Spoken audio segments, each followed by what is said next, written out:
Welcome to the Podcast Interview Marketing Show, where we explore big ideas with leading experts on how to grow your brand and business with targeted podcast interviews. Get ready for a powerful discussion. If I could summarize this in one phrase, it would be how to reverse engineer results. You see, the goal of podcast interview marketing is not just getting another interview. It's getting results from each and every appearance. And that's what Tiffany Meenk, our marketing manager, sits down with Diana Carter, one of our captains on our pods, and they discuss how to reverse engineer results, something you'll definitely want to listen to and take notes. Thanks, Tom. So, Tiffany, what ways have you found that podcast interview marketing provides a unique platform for thought leaders to connect with their audiences? Yeah, Diana, that's a great question. And I think the key to that answer is actually in your question, the word connect. We have lots of most businesses have many marketing channels that they use, right, to promote their brand and their business. They might do social media, they have emails to their list, a blog, all these channels. But what makes podcast interview marketing really stand out is that connection, right? If someone listens to you on a podcast for 30, 40 minutes plus, it really gives them an opportunity to get to know you better, which we have found works phenomenal with businesses like coaches or consultants or nonfiction authors, where it's like a high touch sale, right? It's a relationship sale. It's not just a product sale. It's not buy this microphone or buy this keyboard for your computer or whatnot.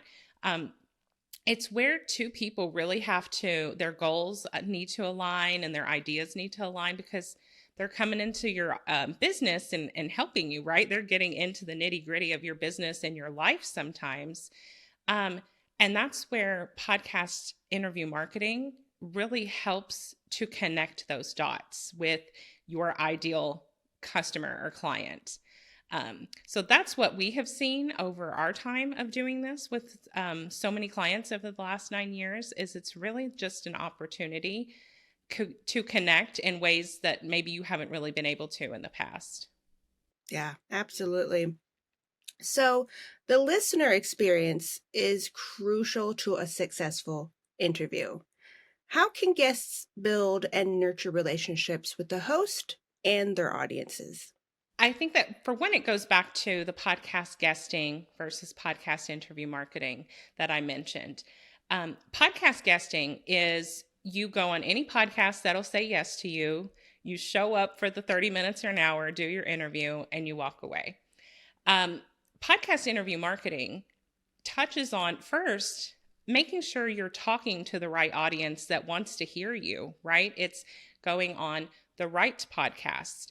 You can talk to a room of 10,000 people of the wrong audience. You're landing on deaf ears, right?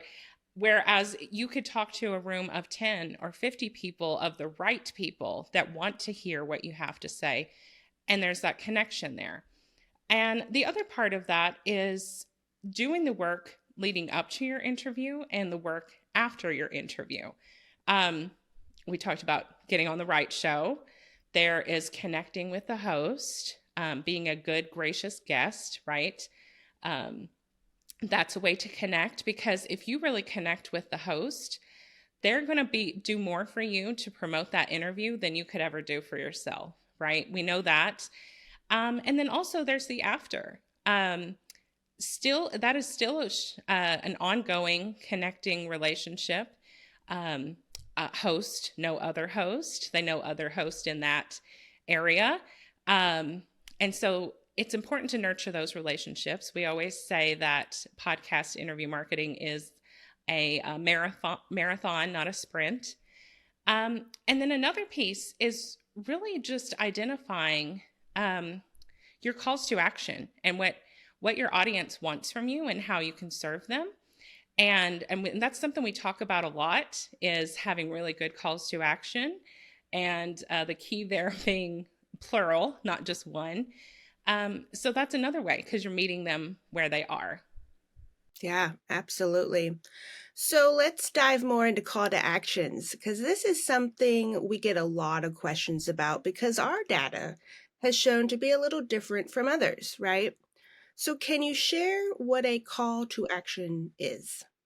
Of course. So at its core, a call to action is, it's a lead gen or lead magnet that you might have on your site or social media, your marketing channels to um, capture a lead, right?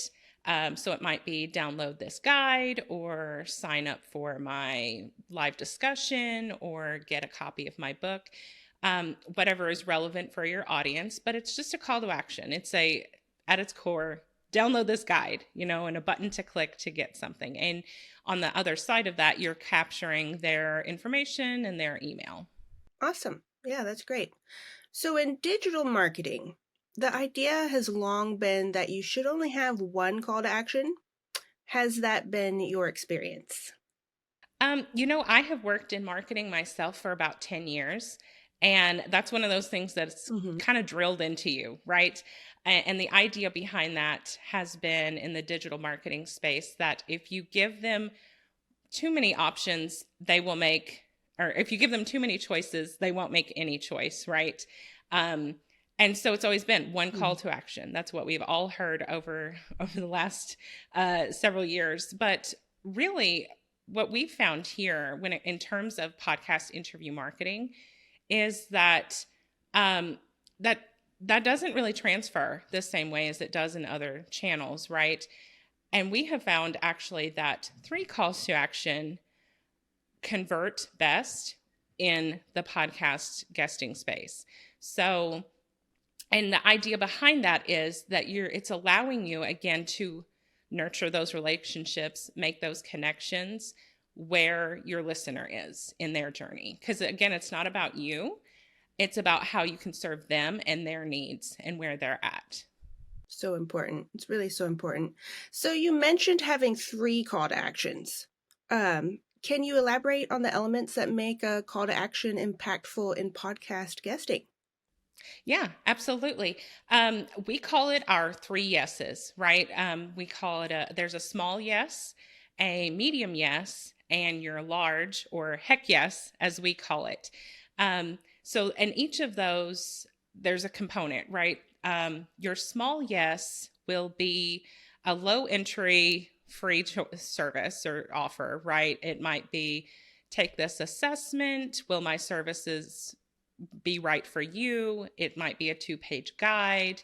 It might be a link to a really powerful blog or something like that you did. Your medium yes is a little bit more, maybe a small time or money investment. So this might be download a copy of my book. Even if that book is free, if you're offering that for free, it's still a time investment for that lead to sit down and read the book, right? And then the third big heck yes is the people who show up credit card in hand, right? These are the people, they heard your interview, or they've seen enough about you, they're ready. Everything has aligned, they're ready to talk with you directly. For us, we have found that like an offer to a consultation or a discovery call is really powerful here. Because again, if you think about it from the perspective of they listened to you on a podcast, right? They heard what you had to say for 30, 45 minutes. Now they get the opportunity to talk with you directly. And this is we've shown that those convert really well in the podcast interview marketing space because it's that opportunity to lead into those furthering connections, right? It's the next natural step for them to talk with you and get to know you better on a one-on-one basis. Great, Tiffany. So sometimes having one call to action is difficult enough to identify. How do you recommend podcast guests identify 3 call to actions? Yes, Diana, that's actually a great question. It's something we get a lot too. And I find that it's interesting because we work with a lot of high level thinkers, right? And entrepreneurs and business owners. a lot of thought leaders in their industry. And it's still, when it comes to this, sometimes they're kind of perplexed. Like, what do you mean by 3 calls to action? And I think it's great because it kind of forces them to sit down and put themselves in the place of their target audience, their ideal customer, and what they want, and kind of reverse engineer back from what are their pain points, what do they need from me to serve them, and then you work backwards from that. So using our example, our small yes is an assessment, right? It is a baseline. Simply put, will podcast interview marketing work for me? Right? Because so right off the bat, if we have somebody who's just maybe starting to entertain the idea of doing podcast interviews to leverage their business and grow their brand, right there off the bat, it will tell them, it'll help them piece that together. So for other business owners, it forces them to kind of sit down and think about what might those low entry people who's just now being introduced to the idea of my business, what questions might they have to even move to that next level? Then it comes to your medium yes, the same thing. What is somebody who's kind of on the fence, who may have seen other people in my space, in my industry, and how can I make myself stand out against the rest, right? How can I prove that I am a thought leader here, that I have unique ideas and authority and the expertise to talk on this? And then the last piece, again, it's like those people that show up ready to be a client, who don't need a lot of fluff in between, what do they want? How can I connect with them there in that level? So I think it might be kind of difficult or maybe even challenging, but I think it's a good process for them to do, right? To kind of do some introspective thinking of how to serve their clients. Yeah, absolutely. Absolutely. It sounds like working through the idea of the 3 yeses has been really beneficial for guests. So, do the 3 call to actions make it easier for guests to track their podcast interview marketing return on investment? Yeah, we've actually found it's a really great way. We have a few clients who will actually they offer like $300 off of their course, I think, for their medium offer. And they use a unique coupon code for each podcast interview that they do. And so what that does is that definitively allows them to track that ROI from that specific interview to purchasing that specific course. And it's examples like that I think is a great way to track that ROI. And, actually, Diana, that's probably, I think, the biggest kind of kickback maybe or rebuttal that we get about, podcast interview marketing and the question of does it work is, how do you track your return on investment? And I think that's where having these calls to action really helps you to do that, right? Like I use the coupon example, the coupon code. And another one is, doing the podcast interview welcome page, which we've often talked about too. And that's another really great way to identify your podcast interview marketing ROI. Yeah, absolutely. And we could probably link to that conversation episode in the show notes of this episode, I'm guessing. So to wrap things up, Tiffany, how can podcast guests easily share 3 separate calls to actions during their interview without confusing the listeners? Yeah, a great question, Diana. And I kind of just touched on that. I teased on that a little bit there with the welcome page. We've all heard those interviews, right? Because oftentimes if we're listening to podcasts, we're maybe doing something else. We might even be driving in the car and whatnot. And there's usually a point at the end of an interview where the host says, how can thanks for being on, Diana. How can our listeners find you? And then they go into, you can email me over here. Here's my email address. You can find me on LinkedIn over here. Here's my website. no way anybody's going to retain all of that, right? The same thing with the calls to action. You can take my assessment over here. You can get a free copy of my book over here. Or if you want to do a discovery call, here's my calendar. You can't really easily lay all of that out in a verbal discussion without it confusing your listeners. So our easy answer to this is implementing and using podcast interview welcome pages for your interviews. And it's another way, like I mentioned, it's the best way actually to identify your ROI with interviews. And basically, a podcast interview welcome page is a customized page on your website. It is non-indexed, meaning it will not show up in a Google search. So the only way someone will land on that page is by hearing your interview and hearing that unique URL to your website. And on that page, you can have your 3 calls to action right there. And it also has a lot of other benefits, right? It allows you to further that connection, like we talked about with the listeners. It allows you the opportunity to put your email on there, to put all of your social media handles on there, to put all your downloads or your free guides or your book a discovery call. It's all right there in one place.